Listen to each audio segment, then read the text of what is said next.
मेरी तकदीर है, लिखा है ऐसा लेख काढ़ा, लिखा है ऐसा लेख, लिखा है ऐसा लेख काढ़ा, लिखा है ऐसा लेख।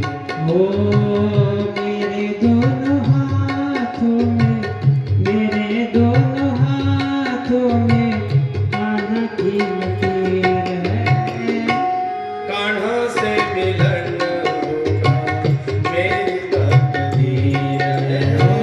कान्हा से मिलन होगा, मेरी तकदीर है। बस लिखा है ऐसा लेख, धन रेषा नसेल माझ्या हातावरती,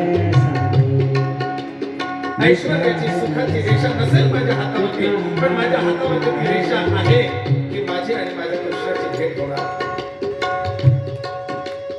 आणि नसली तर मी ती बनवणार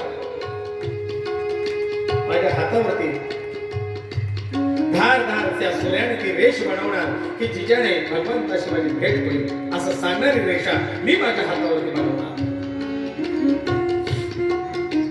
एकदा चाणक्यांना आईने विचारलं, बाळा मी असं ऐकलं की ज्याच्या दातात फट असते तो आईपासून वेगळा होतो, असं मी ऐकलंय, म्हणून मला तुझी चिंता लागते रे बाळा.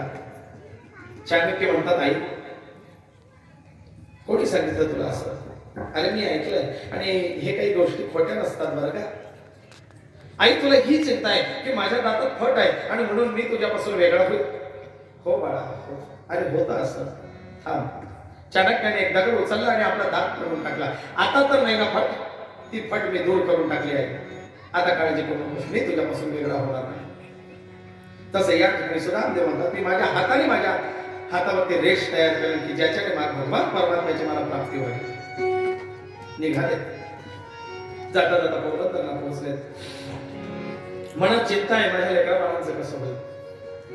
तोच गाजा माझ्या मंगलवाद्यांचा ध्वनी त्यांच्या कानावरती आला. आज आपल्या गावामध्ये काहीतरी लग्न समारंभ दिसतोय. त्या लग्न समारंभातली पूजा केली असती, 2 पैसे दक्षिणा मिळाली असते, माझ्या पोरांचं पोट भरलं असतं. चुकला माझा योग. काय धामधूम असेल ही.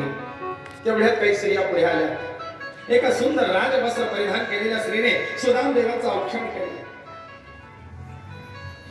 सुदामदेव म्हणतात, अगं काय चाललंय? म्हणले, या तुमचं स्वागत आहे. म्हणलं, कोण ग तुम्ही आणि असं का माझं स्वागत करताय, का मला औक्षण करताय? ती म्हणते, अहो ओळखलं नाही का मला? म्हणले, नाही. कोण? अहो मी सुशीला. सुशीले, अगं काय हा अवतार? कोणाच्या लग्नात गेली असतील, मी नव्हतो घरी, मला चालत नाही कोणाकडनं मागून घेतलेलं, आणि म्हणून मी बाहेर गेल्यानंतर तू खुशाल दुसऱ्याच्या साड्या नेसलीस. मान्य, माझ्यामुळे तुला कधी अंगावर वस्त्र मिळालं नाही, तुझ्या आवडीप्रमाणे कधी तुला अंगावर साडी घेऊ शकलो नाही. नेहमी मिळालेली दुसऱ्याने दान केलेली वस्तू